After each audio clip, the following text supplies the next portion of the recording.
Assalamualaikum warahmatullahi wabarakatuh. Selamat pagi anak-anak.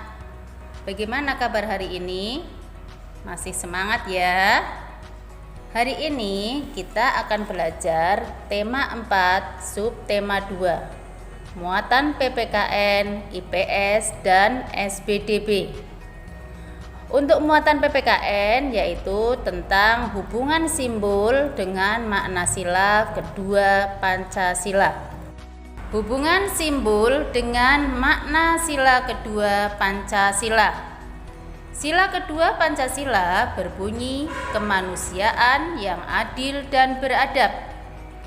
Sila kedua Pancasila dilambangkan dengan gambar rantai berwarna kuning emas. Mata rantai berbentuk segi empat melambangkan laki-laki, sedangkan mata rantai berbentuk lingkaran melambangkan perempuan. Mata rantai yang saling berkaitan melambangkan setiap manusia harus bersatu dan saling membantu sehingga menjadi kuat. Hal ini sesuai dengan salah satu makna sila kedua, yaitu beradab dalam merasa, pikiran, dan tindakan. Makna sila kedua Pancasila. Berikut ini adalah contoh perilaku yang sesuai dengan makna sila kedua Pancasila. Yang pertama, beradab dalam merasa, pikiran, dan tindakan. Contoh perilaku: 1. Tidak berprasangka buruk kepada orang lain. 2. Tidak mengejek orang lain. 2. Mengutamakan kebenaran dan keadilan. Contoh perilaku: melaporkan teman yang membolos, menegur teman yang mencontek. Makna yang ketiga, setiap manusia setara dan sejajar. Contoh perilaku: tidak memandang rendah orang miskin, berlaku sopan kepada setiap orang. Makna yang keempat, anti penjajahan. Contoh perilaku: menyumbang untuk korban perang. Contoh kedua, tidak merampas punya orang lain. Memberi selamat kepada teman yang berprestasi merupakan perilaku yang sesuai dengan sila kedua Pancasila.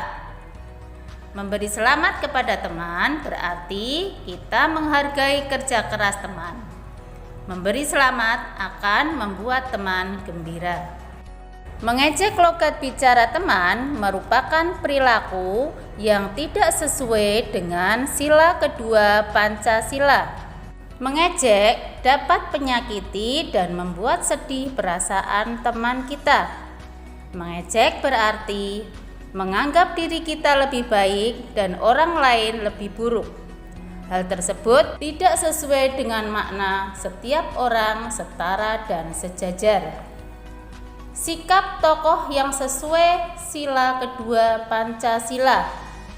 Membantu nenek menyeberang jalan merupakan salah satu contoh sikap yang sesuai sila kedua Pancasila. Membedakan sikap baik dan tidak baik. Berikut contoh sikap yang baik dan tidak baik dalam kehidupan sehari-hari. 1. Contoh sikap baik sila ke-1. Menghormati sesama umat beragama. Contoh tidak baik: tidak berteman dengan teman yang berbeda agama. Contoh sikap baik sila kedua: menolong teman yang kesusahan. Contoh sikap tidak baik: sombong dengan barang-barang yang dimiliki. Contoh sikap baik sila ketiga: menggunakan produk-produk dalam negeri. Contoh sikap tidak baik: mencintai budaya asing yang bertentangan dengan budaya Indonesia. Contoh sikap baik sila keempat: menyampaikan pendapat dengan sopan di dalam kelas. Contoh sikap tidak baik: memaksa orang lain untuk mengikuti pendapatnya. Contoh sikap baik sila kelima: membiasakan hidup hemat. Contoh tidak baik, memboroskan uang untuk hal-hal yang tidak bermanfaat. Sekarang sebutkan sikap-sikap lain yang menunjukkan sikap sila kedua Pancasila. Materi selanjutnya muatan ilmu pengetahuan sosial, yaitu tentang jenis pekerjaan dalam suatu kegiatan ekonomi. Kegiatan ekonomi adalah kegiatan manusia untuk memenuhi kebutuhan hidupnya. Kegiatan ekonomi terdiri atas produksi, yaitu menghasilkan barang, distribusi, menyalurkan barang, dan konsumsi, pengguna barang. 1. Produksi. Produksi adalah kegiatan menghasilkan barang atau jasa untuk memenuhi kebutuhan. Kegiatan produksi dilakukan oleh produsen. Contoh kegiatan produksi barang antara lain bercocok tanam serta memanen, membuat sepatu, dan merakit kendaraan. Contoh kegiatan produksi jasa antara lain merancang bangunan, mengajar, dan mengobati orang sakit. 2. Distribusi. Distribusi adalah kegiatan penyaluran barang dan jasa dari produsen ke konsumen. Distribusi barang maupun jasa dilakukan oleh distributor. Ada beberapa macam distributor seperti agen, pedagang grosir, dan pedagang eceran. Contoh kegiatan distribusi antara lain menyalurkan air mineral kemasan, menjual kebutuhan pokok, atau mengantarkan produsen jasa kepada orang yang membutuhkan. 3. Konsumsi. Konsumsi adalah kegiatan menggunakan barang atau jasa untuk memenuhi kebutuhan.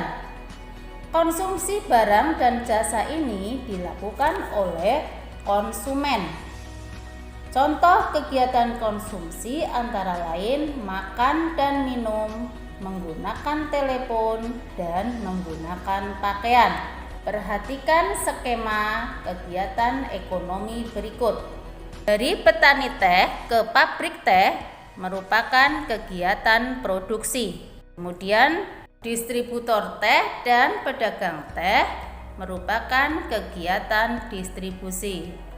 Kegiatan selanjutnya orang menyeduh teh merupakan kegiatan konsumsi. Kegiatan ekonomi pada proses penjualan sayuran.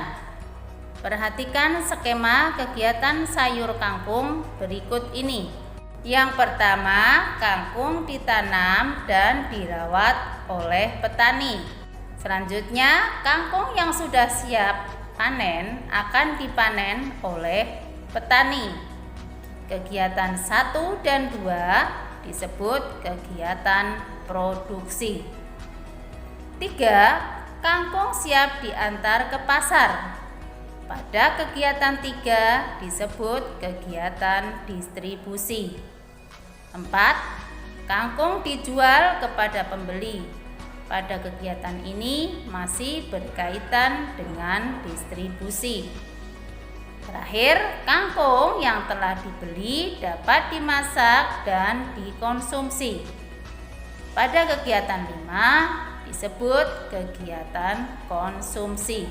Tugas untuk kalian yaitu buatlah skema kegiatan ekonomi nelayan. Materi berikutnya SBDB, seni, budaya, dan prakarya, yaitu tentang ilustrasi.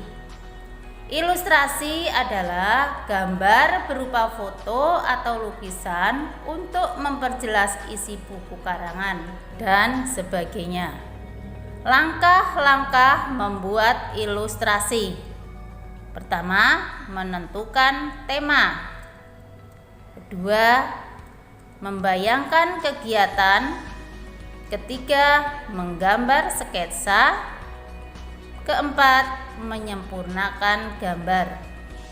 Setelah menentukan tema dan bentuk kegiatan objek, selanjutnya kita perlu menggambar sketsa.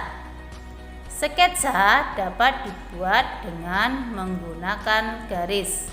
Apresiasi terhadap gambar pemandangan. Apresiasi adalah penilaian terhadap suatu karya seni. Apresiasi meliputi mengenali, menilai, dan menghargai makna atau nilai-nilai yang terkandung dalam karya tersebut. Hal-hal yang dipersiapkan dalam suatu karya, misalnya hal yang sudah dilakukan dengan baik, bagian yang paling menarik, hal yang masih perlu ditingkatkan, dan saran. Kamu juga dapat memberikan apresiasi tentang gambar orang lain sesuai dengan hasil yang ditampilkannya. Apabila gambar yang ditampilkan kurang baik, kamu dapat memberikan saran dengan santun agar gambar yang dihasilkan lebih baik lagi. Perhatikan gambar pemandangan berikut.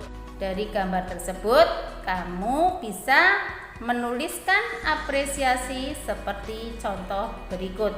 Contoh apresiasi, hasil gambarnya bagus. Gambar pemandangan sawahnya sudah jelas. Gambar ini juga memiliki pesan positif, yaitu kita harus memanfaatkan sumber daya alam dengan bijak. Tugas kalian adalah menuliskan apresiasi terhadap gambar berikut. Demikian pembelajaran kita hari ini. Semoga bisa dipahami oleh kalian semua ya. Jangan lupa kerjakan tugas-tugasnya dan segera dikirim. Wassalamualaikum warahmatullahi wabarakatuh. Tetap semangat, selamat belajar.